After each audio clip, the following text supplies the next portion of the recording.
They call it the Abydos helicopter.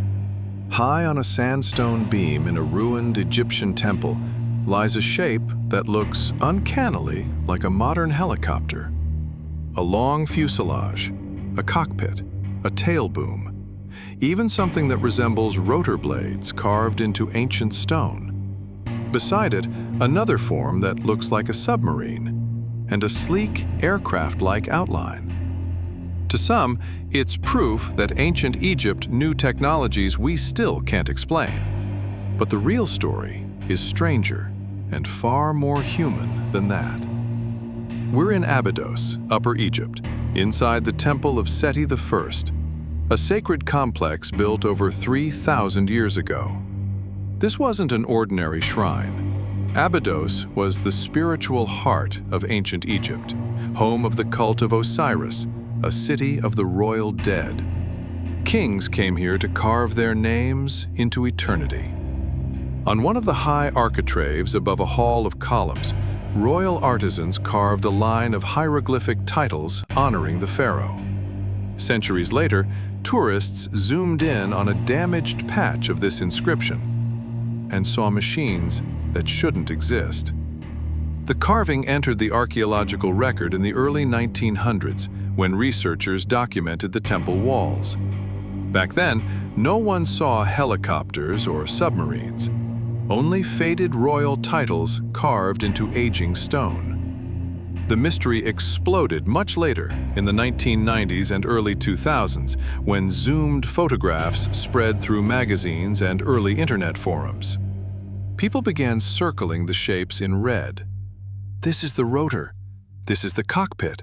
Here's the tail fin. Ancient technology theorists argued it was evidence of lost science, forgotten civilizations, even time travelers. So what do professional Egyptologists say?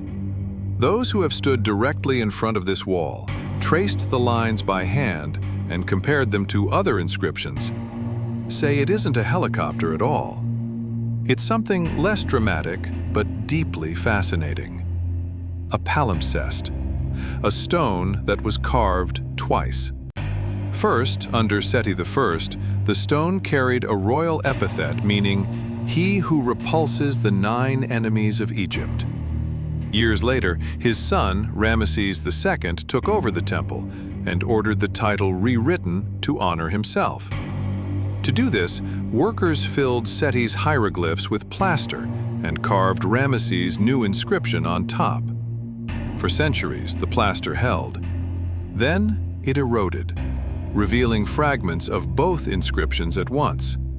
Curves, arms, and old symbols overlapped in strange ways, shapes our modern minds interpret as machines.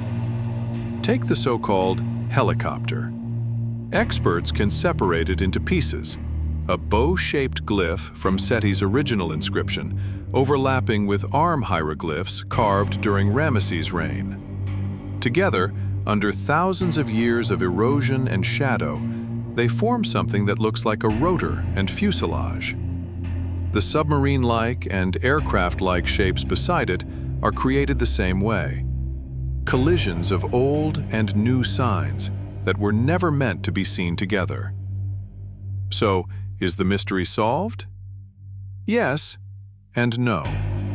On one level, the explanation is straightforward. One stone, 2 different royal titles, plaster infill, centuries of decay. A palimpsest that accidentally resembles modern craft. But on another level, the Abydos carving exposes something deeper about us. Humans are natural pattern seekers. We look at randomness and we force meaning into it. A face in a wall socket, animals in clouds, a helicopter in ancient stone. Psychologists call this pareidolia, the brain's instinct to impose familiar images onto ambiguous shapes. Yet the carving raises a more profound question. Why do we want it to be a helicopter? Maybe because it collapses the vast distance between us and people who lived 3,000 years ago.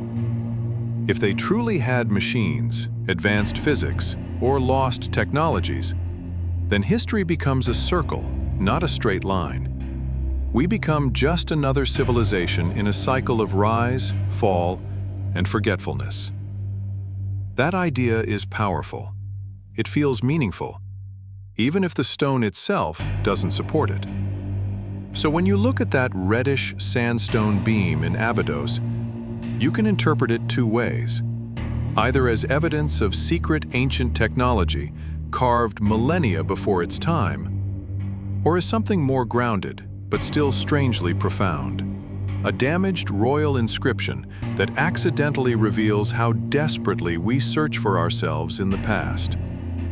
The stone at Abydos doesn't show a helicopter.